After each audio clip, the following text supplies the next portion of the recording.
Il y a quelques années, mes parents étaient à la vigne et je suis partie aller chercher des châtaignes. Et c'est là où je me suis approchée d'un grand rocher. En bas se trouvaient plein de châtaignes. Plein, plein, plein.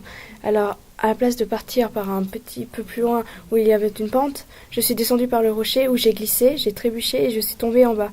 Quand j'ai ouvert mes yeux, j'ai remarqué que j'étais tombée. J'ai regardé en haut du rocher et je me souvenais pas que j'étais tombée. Je me souviens juste du moment où j'étais en haut et quand j'ai ouvert les yeux, j'étais arrivée en bas. Je n'ai rien eu de grave, mais ça aurait été beaucoup plus grave si en bas il y aurait eu des rochers.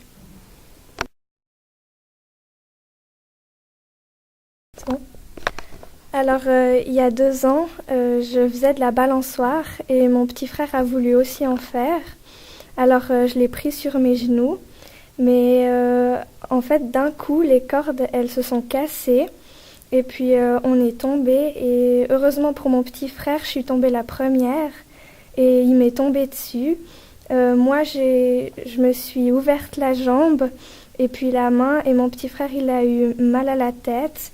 Et depuis, je remonte plus jamais sur une balançoire parce que j'ai peur.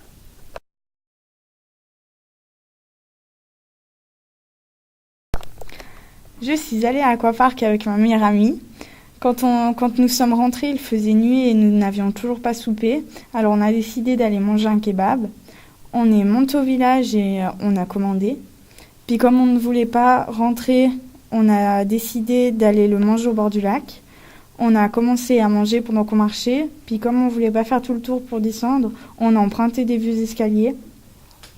Les escaliers glissaient et je suis tombée dans les marches. On a dû appeler mes parents pour qu'ils viennent me chercher, pour qu'ils me conduisent à l'hôpital. Ils m'ont dit que je m'étais déchiré les ligaments de la cheville et que je devais avoir les béquilles pendant 3 semaines. Finalement, je ne mange plus quand je descends les escaliers et je compte les marches quand je descends.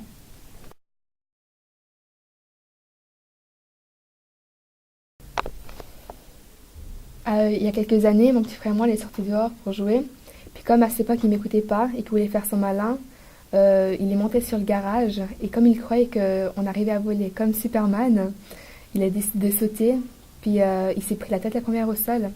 Puis pour finir, il s'est ouvert le crâne derrière. Puis mon père, il a dû l'amener à l'hôpital. Puis au final, il s'en est sorti avec 7 points de suture.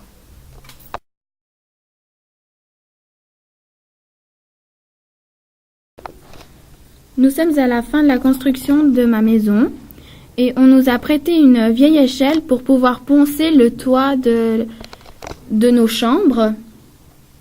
Et mon papa, il est monté sur cette vieille échelle et quand il a commencé le travail, l'échelle, elle s'est pliée sur son poids et il est tombé et il s'est cassé de 2 ou 3 côtes. Alors, on a dû l'amener à l'hôpital pour qu'il fasse des radios et il a été pendant quelques semaines sous assurance.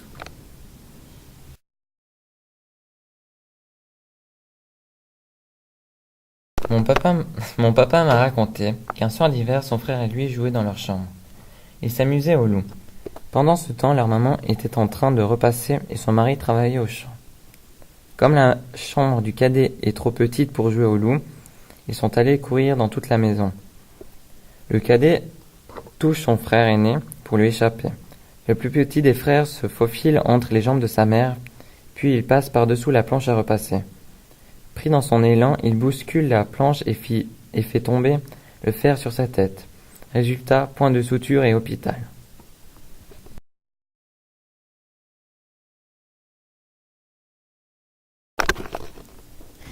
Voilà, en fait, c'était l'année passée pendant les vacances d'automne avec une copine, elle s'appelle Lorraine. On a décidé de partir faire un tour en vélo pour aller manger dans un McDo. Et puis, pour arriver au McDo, on devait passer dans un parking de voitures. Alors, en fait, moi j'ai voulu prendre un raccourci en coupant dans un champ. Et puis elle a continué sur la route. Puis en fait, là, on s'est croisés. Et puis on est tombés. Et elle, en fait, moi j'ai rien eu, j'ai eu des tout petites marques, puis elle a eu le poignet cassé en fait.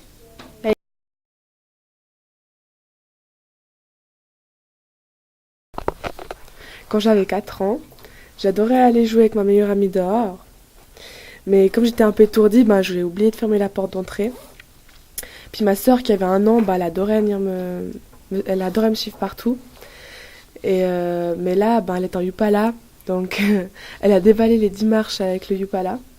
Par chance, elle a rien eu, mais on a quand même été faire un contrôle à l'hôpital.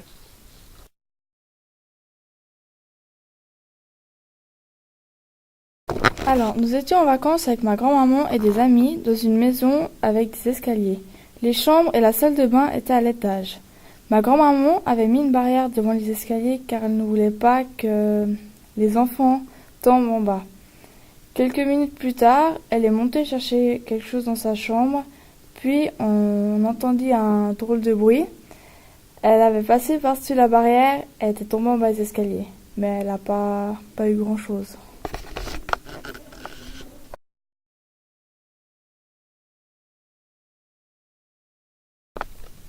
Alors, c'était il y a quelques années quand mon grand-père habitait en Suisse. Il travaillait en tant que maçon. Puis un jour, en fait, à son boulot, il a dû allumer une machine. Puis juste à côté, c'est d'un étage à un autre. Donc, au moment où il allait marcher, je sais plus, un truc du genre, il est tombé. Puis c'était comme un gros trou. Puis quand il est tombé, juste avant de tomber, il a appuyé sur le bouton. Puis il y a tout le béton qui lui est tombé dessus. Donc, c'est resté coincé, on n'arrivait plus à l'enlever. Il a eu la jambe coincée, on a dû lui couper la jambe. Puis, on a dû la remplacer par une en plastique. Puis, ouais.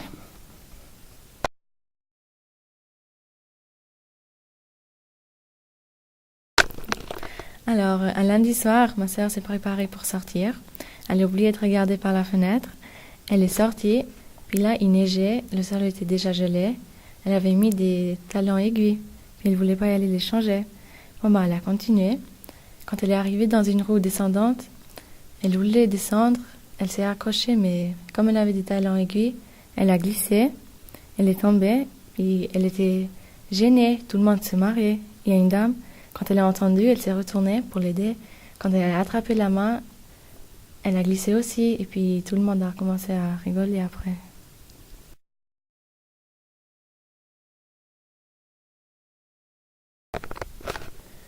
Il y a quelque temps de cela, ma grand-mère participait aux tâches journalières dans sa ferme. Ce jour-là, elle devait se débarrasser du fumier dans la fosse septique. Alors, charrette par charrette, elle vidait le fumier dans la fosse, et elle a fait un faux mouvement, elle a basculé dans la fosse. 1 heure après ne plus avoir remarqué sa présence, la famille, qui était avec elle, ont commencé à la chercher, à regarder où elle était. 20 minutes plus tard, c'est un de ses petits-fils, le plus jeune, qui va la retrouver dans la fosse septique, morte en train de flotter à plat ventre.